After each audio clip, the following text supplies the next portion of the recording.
Hi, how's it going? It's Fast Farmer here. Hope you're all okay and keeping safe during this nasty COVID crisis. Just want to do a real quick video just to show you my DIY nickel plating process, which I've got going on here. So I don't know if you know, I've got a speed triple which I've had in the barn for about a year or so. Over the years it's sort of had various sort of brackets have gone rusty and people have hammerited them, painted them with all sorts of products, and generally they look terrible.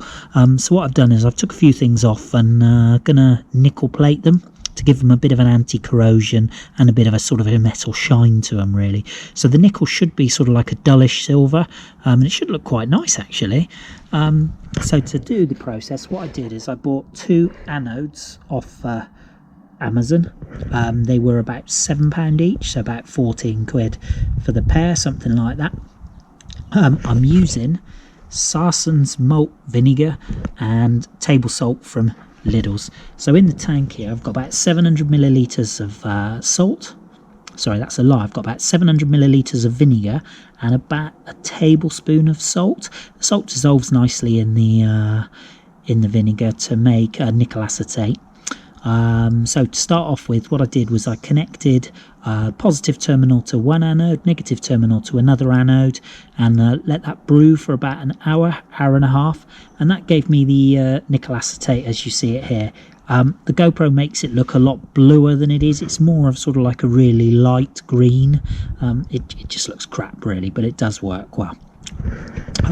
Then I cleaned these 2 parts up. To work well, the parts have to be miraculously clean. They've got to be like perfectly clean, otherwise they won't plate very well.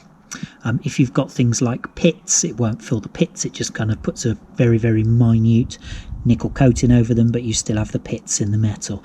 These parts aren't great, but with a bit of a sort of a shiny look to them, they'll look much better than they were covered in hammerite.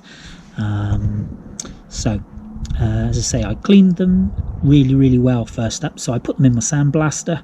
First up I got like just a tabletop sandblaster, give them a little blast in there.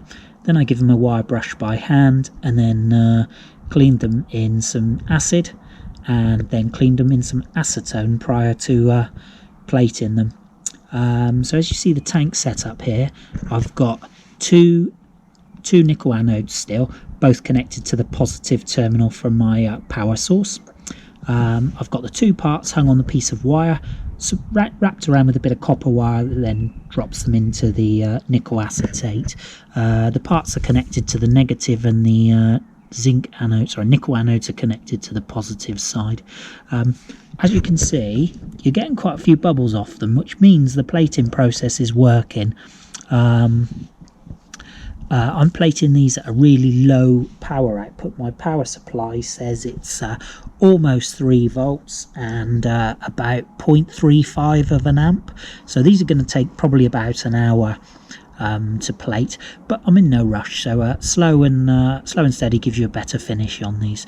I'll show you some parts at the end just to show you how they come out. I have plated some parts previously.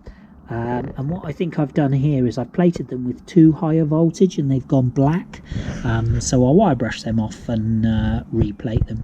I'll show you some of my results at the end of the video. So thanks very much for watching, take care, goodbye.